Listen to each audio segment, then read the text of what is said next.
Times ನ್ಯೂಸ್ಗೆ ಸ್ವಾಗತ. ಈ ಒಂದು ಸಂದರ್ಭದಲ್ಲೂ ಕೂಡ ನಾರಾಯಣಸ್ವಾಮಿ ಹೇಳಿಕೆಯನ್ನು ಸ್ವಾಗತ ಮಾಡ್ತಾ ಇದ್ದೀನಿ. ಈಗ ನಾನು ನೀವು ಹೇಳಿದ ಕಂಡೀಷನ್ ನನ್ನ ಮುಂದೆ ಎಲ್ಲೇ ಆಗಿಲ್ಲ, ನಮ್ಮ ನಾಯಕರ ಮುಂದೆ, ನಮ್ಮ ಶಾಸಕರಿಗೆ ಇಬ್ಬರಿದ್ದಾರೆ ಇಲ್ಲಿ, ನಮ್ಮ ಶಾಸಕರ ಮುಂದೆ ಎಲ್ಲೂ ಕೂಡ ತೀರ್ಮಾನಗಳಾಗಿಲ್ಲ. ನಮ್ಮ ನಾಯಕರು ರಮೇಶ್ ಕುಮಾರ್ ಅನ್ನೋರಿದ್ದಾರೆ, ಮತ್ತೆ 2 MLAಗಳಿದ್ದಾರೆ, ನಜೀರ್ ಅಹಮದ್ ಅನ್ನೋರಿದ್ದಾರೆ. ಎಲ್ಲೂ ಕೂಡ ಈ ತೀರ್ಮಾನಗಳು ಎಲ್ಲೂ ಆಗಿಲ್ಲ. ನನಗೆ ಗೊತ್ತಿಲ್ಲಪ್ಪ, ಅವ್ರಿಗೆ ಯಾರು ಹೇಳೋರು ಗೊತ್ತಿಲ್ಲ. ಅದೊಂದು ಕಡೆ ಆಗುತ್ತೆ. ತನಿಖೆ ಬಗ್ಗೆ ಇವೆಲ್ಲ ಕೇಳಿ ಕೇಳಿ ಕೇಳಿ ಕೇಳಿ ನನ್ನಂತೂ ರಾಜ್ಯದಲ್ಲಿ ನಾನು ಮಾಡಿರುವಂಥ ಇಲ್ಲಿ ಡೆವಲಪ್ಮೆಂಟ್ಸ್ ಇವತ್ತು ನಾನು ಇನಾಮಿನೇಷನ್ ಮಾಡಿದ್ದೀನಿ.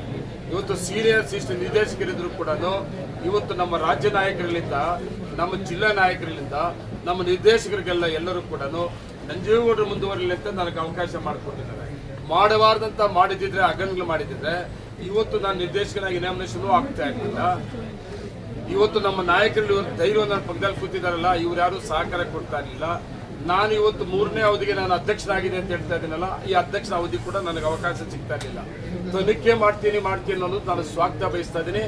2 ಸಾರಿ ವಿಧಾನಸಭೆಯಲ್ಲೂ ಕೂಡ ಎಲೋಕೋಷನ್ ಹಾಕಿದ್ದಾರೆ, ಅದಕ್ಕೂ ರಿಪ್ಲೈ ಬಂದಿದೆ.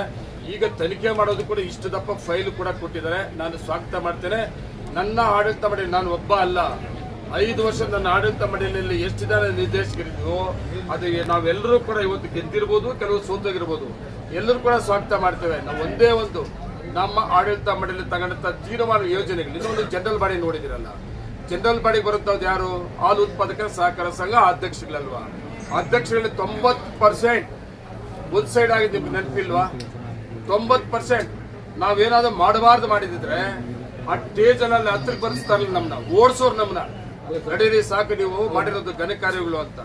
ನಮ್ಮ ಹಾಲು ಉತ್ಪಾದಕರ ಸಹಕಾರ ಸಂಘಗಳು ನಮ್ಮ ಆಡಳಿತವನ್ನ 2 ಜಿಲ್ಲೆಯ, ಅವತ್ತು ವಿಶೇಷ ನಮ್ಮ ಜಿಲ್ಲೆಯ ಎಲ್ಲ ಹಾಲು ಉತ್ಪಾದಕರ ಸಹಕಾರ ಸಂಘಗಳು ಹಾಲು ಉತ್ಪಾದಕರ ಪರ ಇದ್ದಾರೆ, ನಾಯಕರ ಪರ ಇದ್ದಾರೆ.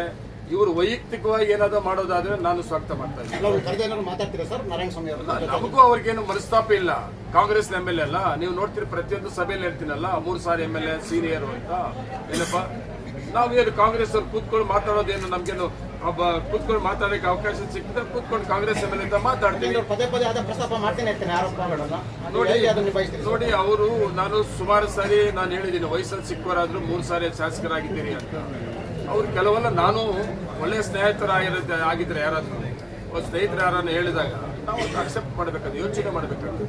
ಅವ್ರು ಯಾಕೋ ಏನೋ ಮಾಡ್ತಲ್ಲೋ, ಹೈಕಮಾಂಡ್ ಇದೆ, ನಾವು ಅದ್ರ ಬಗ್ಗೆ ಏನು ಮಾತಾಡಕ್ಕೆ ಹೋಗುದಿಲ್ಲ. ನಾವು ಕೊಟ್ಟರೆ ಜವಾಬ್ದಾರಿನ ತುಂಬಾ ಜವಾಬ್ದಾರಿಯುತವಾಗಿ ನಂಬಿಕೆ ಉಳಿಸ್ಬೇಕು.